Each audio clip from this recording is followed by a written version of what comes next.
उमाताई खापरे, पहिला पॅराग्राफ आणि शेवटचा वाचा। धन्यवाद सभापती महोदय। सभापती महोदय, अतिशय महत्त्वाचा विषय आहे की महाराष्ट्रातील हिमोफिलिया रुग्णांसाठी अत्यंत तातडीची सेवा सुधारणा ह्या बाबतीतला हा पॉइंट ऑफ इन्फॉर्मेशन आहे। सभापती महोदय, इतर राज्यांमध्ये गुजरात, केरळ, कर्नाटक सारख्या राज्यांमध्ये हे आधुनिक औषधं तिकडे उपलब्ध केली जातात, रुग्णांना सुरक्षित दीर्घकाळ उपचारही मिळतात। तसंच इतर राज्यात प्रोफिलॅक्सिस हा उपचार दिला जातो, केरळमध्ये आशाधाराच्या नावाने दिला जातो, परंतु सभापती महोदय आपल्याकडे ह्या बाबतीतलं कुठलंही नियोजन नाहीये।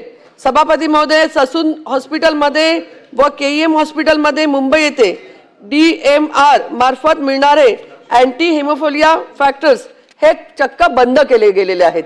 सभापती महोदय, आवश्यक आर्थिक तरतूद करून ही औषधं नेहमी व पुरेशा प्रमाणात उपलब्ध करून देण्यात यावी। ही रुग्णालय शस्त्रक्रियेसाठी विशेष केंद्र आहेत, परंतु सध्या रुग्णांना गुजरात, सुरत व इतर राज्यात जावं लागतं आहे।